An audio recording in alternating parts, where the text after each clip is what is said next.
Hai guys, salam dari Itali.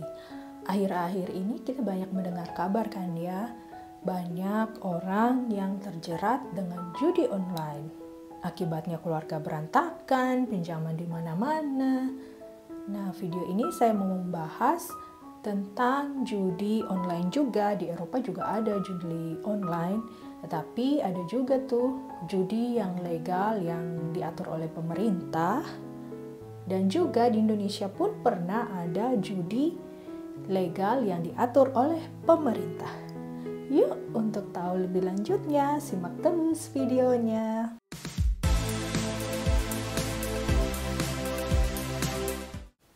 Di Eropa ada beberapa jenis judi yang legal. Yang umum di masyarakat yaitu undian lotre, yang kuponnya atau kalau kita mengikuti itu gampang, banyak toko-toko atau biasa di Italia disebut tabaccheria yang menjual kupon supaya kita dapat hadiah yaitu lotre. Kemudian ada juga judi yang kaitannya dengan sepak bola, ada juga judi dengan kaitannya dengan pacuan kuda, dan ini memang judi yang legal di Italia dan juga di Eropa. Ada juga judi yang kaitannya kalau misalnya ada kontes menyanyi yaitu Eurovision dan juga Sanremo. Dan ada juga nih judi yang legal di acara misalnya ada pasar rakyat di suatu desa atau kota. Ini namanya permainan tombola. Jadi orang-orang itu membeli kupon kemudian bermain dengan angka kemudian akan mendapat hadiah tertentu berupa uang atau barang dan sebagainya. Ini mirip dengan permainan bingo kalau di Amerika. Ini adalah judi legal di Eropa. Nah, Indonesia sendiri pernah loh melegalkan yang namanya judi atau undian lotre seperti ini. Itu terjadi tahun 1979 pada masa Orde Baru dengan adanya SDSB, yaitu Sumbangan Dermawan Sosial Berhadiah. Itu waktu zaman itu memang sangat booming banget di masyarakat, banyak yang cari wangsit dan segala rupa dengan berbagai macam metode, mimpi dan segala rupa supaya bisa menang dengan permainan angka ini. Kemudian ada juga nih satu lagi, ada SDSB, ada juga yang namanya Porkas. Ini Porkas kaitannya Pekan Olahraga Ketangkasan, itu kaitannya dengan sepak bola.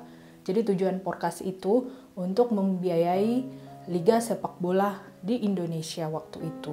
Tetapi memang dengan adanya judi ini yang legal dari pemerintah memang untung banyak banget nih yayasan atau penyelenggara dari lotre ini. Tetapi memang kondisi di masyarakat akibatnya itu memang kecanduan luar biasa. Pembicaranya selalu kaitannya dengan lotre dan kemudian memang banyak menjadi kecanduan penyakit sosial bagi masyarakat dan akhirnya tahun 1993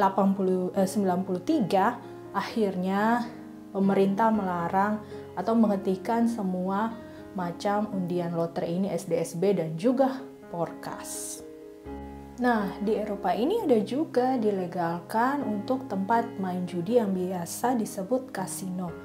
Di Italia itu ada beberapa tempat yang paling terkenal, misalnya di Saint Vincent, ada juga di Sanremo, ada juga di Venezia atau Venice. Ini ada beberapa tempat main judi atau kasino yang disebut ada juga permainan slot mesin dan segala rupa, permainan poker, dan itu semua ada di kasino. Dan juga yang legal adalah ketika di kapal pesiar ada biasanya tempat khusus untuk bermain judi yaitu kasino di kapal pesiar. Misalnya di MSC itu ada kasinonya untuk bermain judi.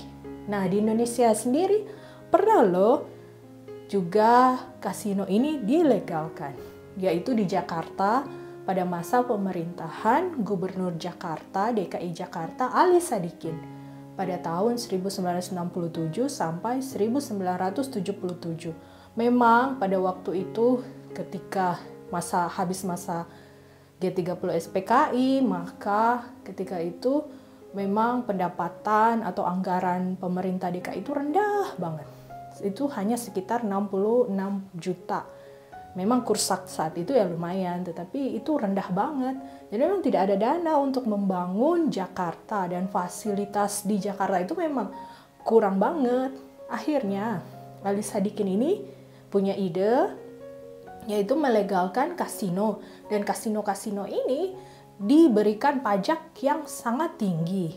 Karena menurut pendapat Pak Ali Sadikin ini, daripada mereka itu punya kasino yang ilegal, kenapa tidak pemerintah mendapat pajak yang tinggi untuk pembangunan, ataupun banyak juga orang-orang yang keluar negeri untuk bermain judi kayak gini, bagusnya juga untuk menjadi pendapatan bagi pemerintah Jakarta. Dan memang hasilnya selama 10 tahun pemerintahan Ali Sadikin, pas tahun pertama itu dia pendapatan daerahnya 66 juta aja. Begitu 10 tahun kemudian ketika pajak kasino itu dilegalkan dan banyak kasino itu di petak 9, banyakannya di daerah Jakarta Utara, itu memang pendapatan untuk pembangunan dari Jakarta itu dari 66 juta menjadi 89 miliar. Jadi memang peningkatan luar biasa. Dan memang dengan adanya pendapatan dan dana yang besar seperti itu, akhirnya Jakarta itu bisa membangun banyak sekali fasilitas, misalnya fasilitas sekolah, juga jalan, rumah sakit, dan juga yang paling terkenal yaitu gedung kesenian, yaitu Taman Ismail Marzuki. Itulah yang pelegalan kasino di era Gubernur Pak Ali Sadikin.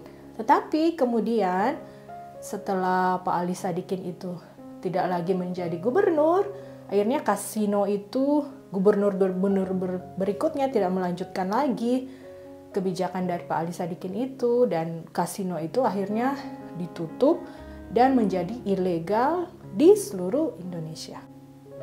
Nah, sekarang kasino yang bentuknya fisik seperti ini, ada gedung khusus yang kita tempat bermain judi, slot mesin, dan segala rupa, ini berpindah menjadi online. Dulunya itu melalui komputer atau PC kayak gitu, ada judi online. Nah, sekarang lebih marak lagi.